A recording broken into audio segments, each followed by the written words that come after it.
It's good you've returned. We heard of your encounter. You heard? My agents in the city sent word ahead, of course. How'd you not know, Cassandra? It's a shame the Templars have abandoned their senses, as well as the capital. Yeah, it is, isn't it? But we did make contact, so there's that. At least we know how to approach the mages and Templars now. Do we? Kind of. Lord Seeker Lucius is not the man I remember. True, he has taken the orders somewhere, but to do what? My reports have been very odd. Yours too. We must look into it. I'm certain not everyone in the Order will support the Lord Seeker. Or the Herald could simply go to meet the mages in Redcliffe instead. You think the Mage Rebellion is more united? It could be 10 times worse. Or we could find a way to use both of them at the same time. One to amplify my own ability with the mark, and then the other one to suppress the breach itself. And then through our powers combined, we will close the breach. No, I still to this day think it is very odd that there's no option to, like, if you do everything, or if you do it in a particular order, like you deal with, I guess it would in theory make more sense to deal with the Templars first, only because of the Envy Demon. So if you dealt with the Templars first and then took the Templars in to try to deal with Redcliffe and like the mages and stuff like that.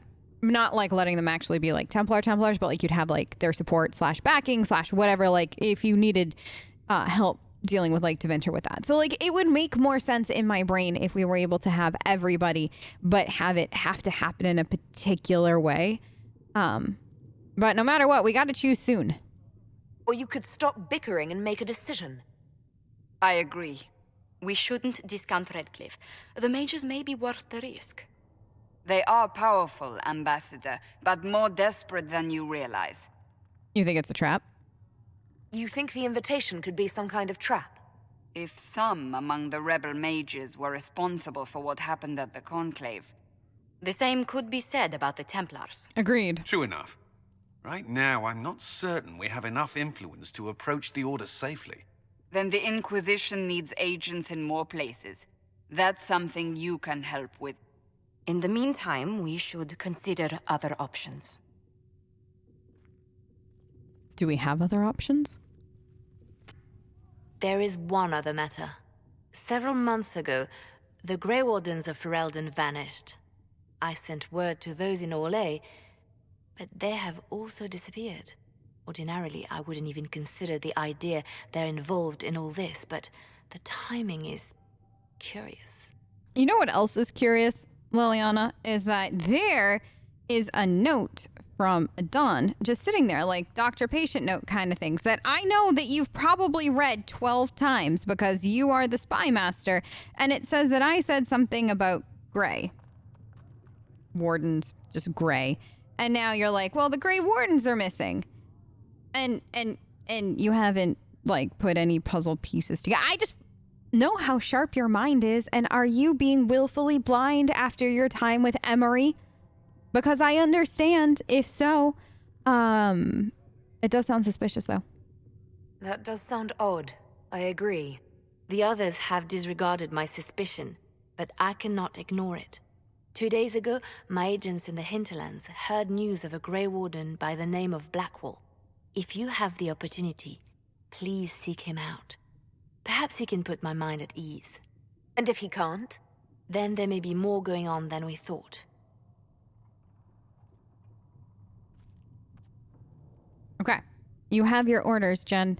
You know what you're doing. Let's go and do this. The Inquisition cannot remain, Ambassador, if you can't prove it was founded on Justinian's orders. This is an inopportune time, Marquis. More of the faithful flock here each day. But allow me to introduce you to the brave soul who risked her life to slow the magic of the breach. Sir Trevelyan, may I present the Marquis DuRellion, one of Divine Justinia's greatest supporters. And the rightful owner of Haven. House DuRellion lent Justinia these lands for pilgrimage. This Inquisition is not a beneficiary of this arrangement. You own it? I didn't realize anybody could own something like this. This is the first I've heard of Haven having an owner outside the Chantry. My wife, Lady Machin of Denerim, has claimed to Haven by ancient treaty with the monarchs of Ferelden. We were honored to lend its use to divine Justinia. She was a woman of supreme merit.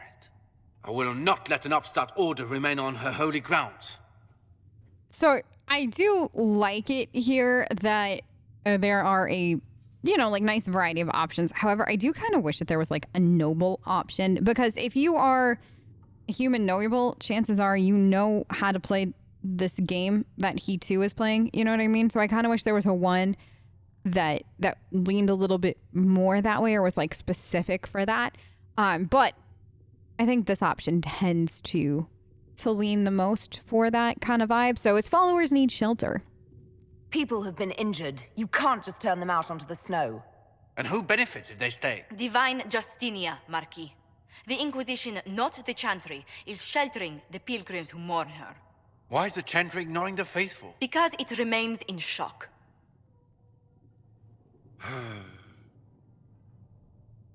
We face a dark time, Your Grace. Divine Justinia would not want her passing to divide us. She would, in fact, trust us to forge new alliances to the benefit of all, no matter how strange they might seem.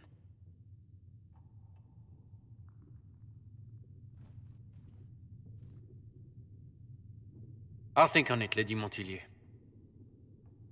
The Inquisition might stay in the meanwhile. We won't be here that much longer, don't worry.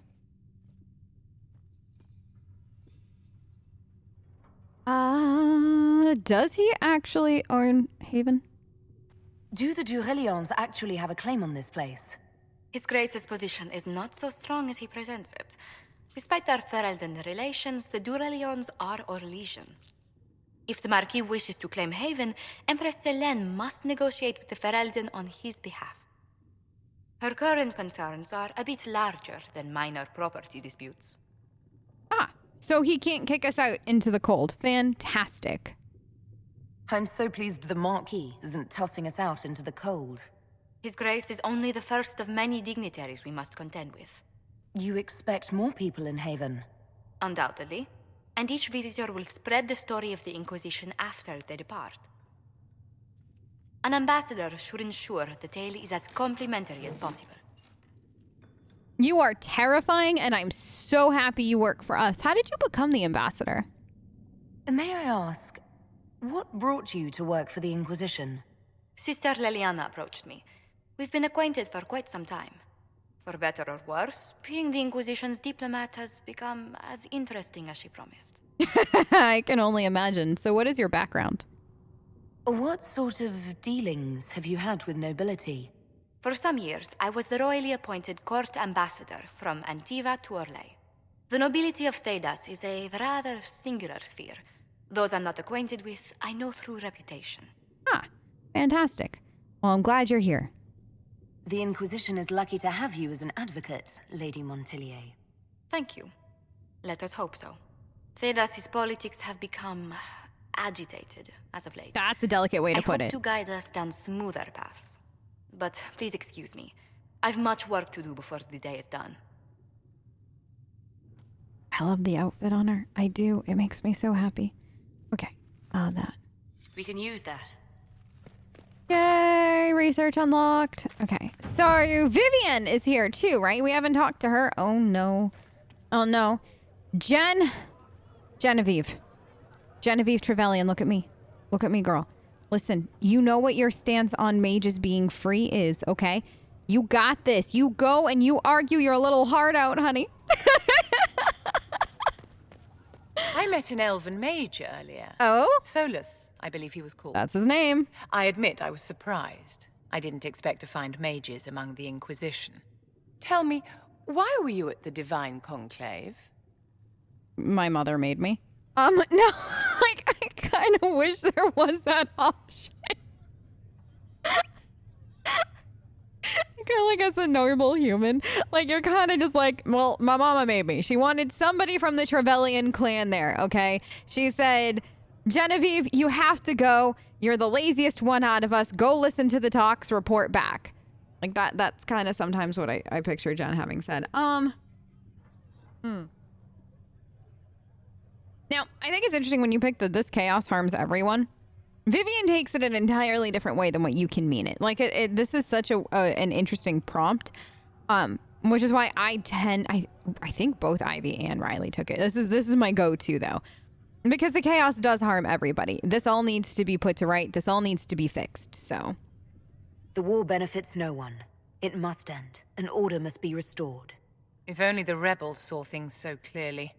Justinia's death has shattered the balance of power in Thedas. If it is not restored quickly, countless lives will be lost. Mages, Templars, innocent people of all kinds now look to the Inquisition to decide their fate. Notice, though, Jen didn't say how this all needs to be fixed or what part of this chaos. Like, it's literally just the chaos, right? Like, you can mean it as in, like, it's just the chaos of this war. It's just the chaos of mages versus Templars, and you might not necessarily care how it's solved. So usually in my mind, in my character's mind, it's of the, we need to find a good compromise for everybody. We need to find a way to keep mages safe and free, but also in a way that allows people to get used to having mages roaming about again, because it's been who knows how long. I mean, since before the Chantry kind of thing. So finding kind of that middle ground to start things changing. Vivienne takes it to mean that you're saying that you want the circle back, and none of my girls ever want the circle back. So there is that. That's why you wanted to be here, to have a hand in deciding that fate. Wouldn't you? For almost 1,000 years, the world believed it was in the hands of the Maker. And now many believe you are the agent of his will. Whatever the truth is, that belief gives you power. Yeah, that's a scary amount of power that I don't know if anybody should have. Nobody should claim to know the will of the Maker. Not me, and not the Chantry. Perhaps nobody should. But if no one leads the way, many will be left behind in darkness. I've stolen enough of your time, my dear. Don't let me keep you. I do love that they gave us a mage who is pro circles, who sees the positive side of the circle, because it's so easy to fall into the circle is bad no matter what mentality. And then you've got Vivienne, who sees it in an entirely different way for entirely different reasons. She likes it. She thinks that it's important. Whether you can say indoctrination, you could say it's her trying to be advantageous towards like gaining more power within the circle, because then, you know, she worked with the Empress, stuff like that. Like, she had power and she still does now, and she doesn't want to lose that. Or whether you can say she genuinely believes in what the circle stands for and that it keeps mages safe, it keeps them trained, stuff like that. It's up to kind of like interpretation depending on how you see Vivienne, how your character sees her. So she was actually written really well in that regard. And I do like it, though, that you're seeing both sides. I kind of wish, though, that we had, like, because we have Solus, who is Solus, and then Dorian's a Tevinter mage, and then Vivienne's pro circle. So I kind of wish we'd almost had like a Fiona, not Fiona herself, but somebody like Fiona who had escaped the circle, who knows firsthand what it's like to be in the circle. So then you could almost see like both sides of that coin, like that same coin at the same time. But then that's why it's also interesting if you play as a mage, human mage more than anything, because you would have come from a circle and you would be part of the talks. This would all greatly be affecting your life. So I feel like when we did that RP with Riley, I thought that had been really cool and a really nice perspective on things. So the Divine is the head of the Chantry, although since the schism split the Imperial Chantry into its own faction, there are now in fact 2 Divines at any one time. One Divine, informally called the White Divine, is a woman housed in the Grand Cathedral in Val Royeaux. The other, known as the Black Divine, is a man housed in the Argent Spire in Minrathous. So this is good homework for us now, or just good note-taking. Take notes if you need to going into DA4. So we already see, originally, right, the Chantry was one Chantry, and then eventually it split into two factions. There was a schism, it split. So you've got the White Divine, the Black Divine. Black Divine is a man, White Divine is a woman, and one is like what we've all dealt with up to this point, and then theoretically when we get to Devinter, we'll have a Black Divine. Whether or not we get to deal with them or like stuff with the Chantry remains to be seen. I can't imagine a Dragon Age game without the Chantry because it's such a big part of this game, but we'll see down the road. Neither divine recognizes the existence of the other. That's so funny. I don't know why. The informal names are considered sacrilegious. No matter the gender, a divine is addressed as most holy or your perfection. Beneath the rank of the divine is the Grand Cleric. Each Grand Cleric presides over numerous chantries and represents the highest religious authority for their region. They travel to Val Royeaux when the College of Clerics convenes, but otherwise remain where they are assigned. All Grand Clerics are addressed as Your Grace. Beneath the Grand Clerics is the Mother, or in the Imperial Chantry, the Father, if a mother is in charge of a particular chantry. Revered is appended to her title. These are the priests responsible for administering the spiritual well-being administering to the spiritual well-being of their flock. A mother or revered mother is addressed as Your Reverence. Brothers and sisters form the ranks and file of the chantry and consist of three main groups: affirmed, initiates, and clerics. Affirmed are the lay brethren of the chantry, those regular folk who have turned to the chantry for succor. Often they are people who have led a difficult or irreligious life and have chosen to go into seclusion, or even orphans and similar unfortunates who were raised into the chantry life. So you could say that Liliana started as more of a lay brethren, because like she was looking for succor. She even mentions that in DAO. She was looking to hide. She was having a very difficult time, stuff like that. So that would kind of be where Liliana fit into things in Lothering and at the beginning when we had first met her. The affirmed take care of the chantry and are in turn afforded a life of quiet contemplation and no questions asked. Only those folk who take vows become initiates. These are men and women in training, whether in academic knowledge or in the martial skills of a warrior. All initiates receive an academic education, although only those who seek to become Templars learn how to fight in addition. Clerics are true academics of the chantry, those men and women who have dedicated themselves to the pursuit of knowledge. They are often found in the chantry archives, sages providing over libraries of books and arcane knowledge. The most senior of these clerics placed in charge of such archives are given the title Elder, although such a rank is still beneath that of a mother. So Mother Giselle, by the way, in case, like, just to kind of start to connect this in case you're curious. So Mother Giselle is technically beneath, like, one beneath the Grand Cleric. So she is that. So there is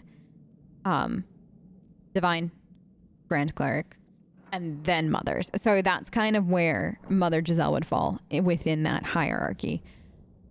I think we read the most senior of the clerics, right place in charge are the Elder. Although such a rank is still beneath that of a mother, all other brothers and sisters are addressed simply by noting their title before their name, such as Brother Genevieve. So that's why it's Brother Genevieve. From a guide for ambassadors from Ravane. I like it how we used Brother Genevieve here. That man 100% gets around, like mentioned everywhere. It's not even about him and we still mentioned him. What? That's him though. Okay. Cordelis Draken, king of the city-state of Orlais, was a man of uncommon ambition. In the year -15 ancient, the young king began construction of a great temple dedicated to the Maker and declared that by its completion, he would not only have united the warring city-states of the south, he would have brought Andrastian belief to the world. If you played Jaws of Hakken, they talk about Draken a lot. He is mentioned several times by a certain character and stuff like that. So this is the same person. This is kind of tying in knowledge to that later on. In -3 ancient, the temple was completed. There in its heart, Draken knelt before the eternal flame of Andraste and was crowned ruler of the Empire of Orlais. His first act? to declare the Chantry as the established Andrastian religion of the Empire. It took 3 years and several hundred votes before Orlessa of Montsimard was elected to lead the new Chantry. Upon her coronation as divine, she took the name Justinia in honor of the disciple who recorded Andraste's song. In that moment, the ancient era ended and the divine age began. So this is by Sister Petrine. So that's kind of how that ties together. By the way, if you are playing this on PC, there is one mod that I'm using that allows you to do all the like explore abilities, including lockpicking.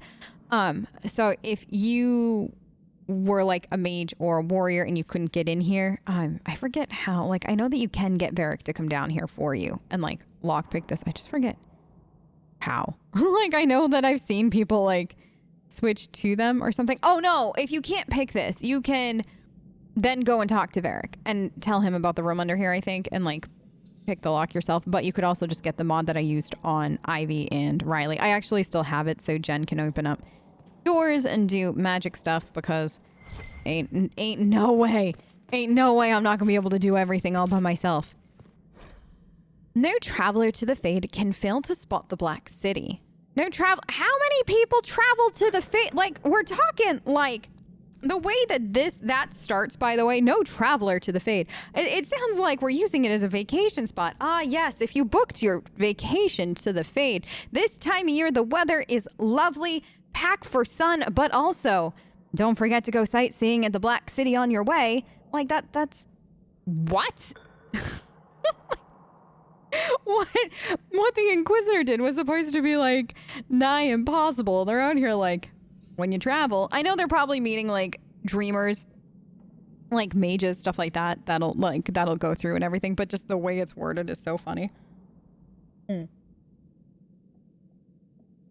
No traveler to the Fade can fail to spot the Black City. It's one of the few constants of that ever-changing place. No matter where one might be, the city is visible, always far off, for it seems that the only rule of geography in the Fade is that all points are equidistant from the Black City. The chant teaches us that the Black City was once the seat of the Maker, from whence he ruled the Fade.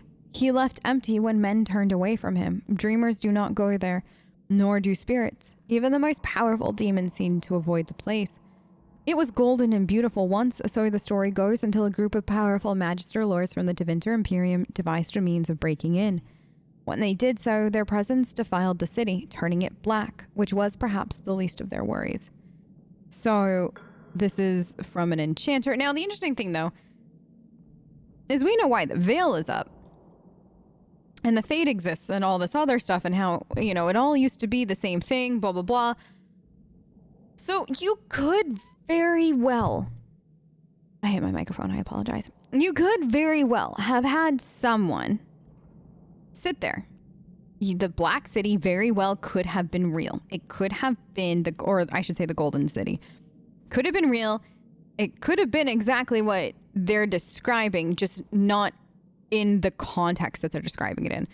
And when the veil was put up, the city was abandoned and stuff like that. It saw no sunlight anymore. It is what it is now. It's a shell of itself. So it is interesting to think that, like, in this case, this lore about the Black City could have come from somewhere. I don't think we will, but like one day I'd love to go to I'd love to get in it and just walk around. I know we won't, but, you know, like just little things. So this one is, there was once a tiny fishing village on the waking sea that was set upon the Tevinter Imperium, which enslaved the villagers to be sold in the markets of Minrathous, leaving behind only the old and the infirm. One of the captives was the child Andraste. She was raised in slavery in a foreign land. She escaped and then made the long and treacherous journey back to her homeland alone. She rose from nothing to be the wife of an Elmari warlord. Each day she sang to the gods, asking them to help her people who remained slaves in Tevinter. The false god of the mountains and the winds did not answer her, but the true god did.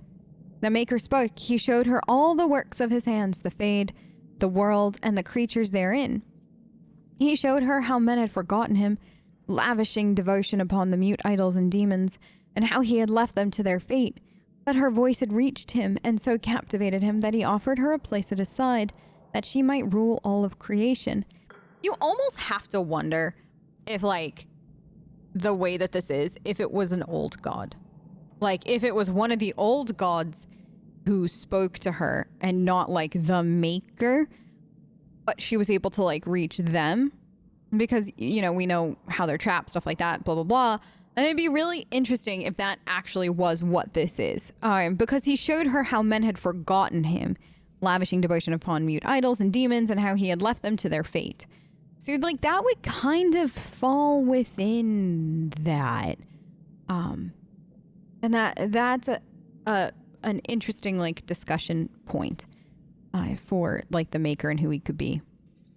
But Andraste would not forsake her people. She begged the Maker to return to save his children from the cruelty of the Imperium.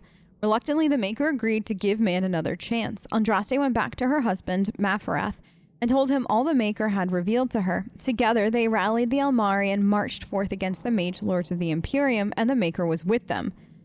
The Maker's sword was creation itself, fire and flood, famine and earthquake. Everywhere they went, Andraste sang to the people of the Maker, and they heard her. The ranks of Andraste's followers grew until they were a vast tide washing over the Imperium.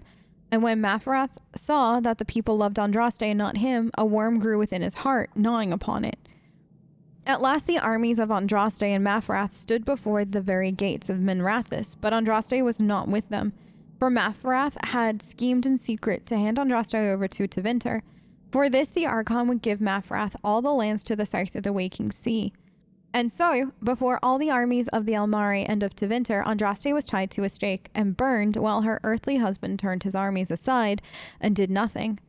For his heart had been devoured, but as he watched the pyre, the Archon softened. He took pity on Andraste and drew his sword and granted her the mercy of a quick death. The Maker wept for his beloved, cursed Mafarath, cursed mankind for their betrayal, and turned once again from creation, taking only Andraste with him, and Our Lady still sits at his side where she still urges him to take pity on his children. Now, I forget if it was in this game or in DA2, but we read an intro, or was it DAO? One of the 3 games recently, it might have been DAO. I forget. Y'all, I play a lot of Dragon Age, like, in this time span right now in Plex's life. I'm doing a lot of Dragon Age. I'm enjoying every second, but some of the codex entries are blurring together. There was one that talked about, was it this game? It might have been this game, where he had his sons and, like, how the land got divided. I think it was this, and I think it was a few episodes ago where, like, after we went to Valroyo, we might have actually found that in Valroyo. And talking about, like, how he didn't really benefit at all from the land he got from Tevinter, stuff like that. And, like, maybe it wasn't all it's cracked up to be. Maybe what happened wasn't what we think it is. And that's something I enjoy, is that thought experiment. Like, what if Mafarath didn't betray Andraste? What if something else happened? Or what if he did, but for different reasons? What if it was actually, at the end of the day, the lesser of the evils that could have happened? And we don't know because we weren't there. And everything that we know about Mafarath and Andraste and what happened is all tales. And we don't know what tales are true, what tales have bits of truth, and which are just outright fabrications.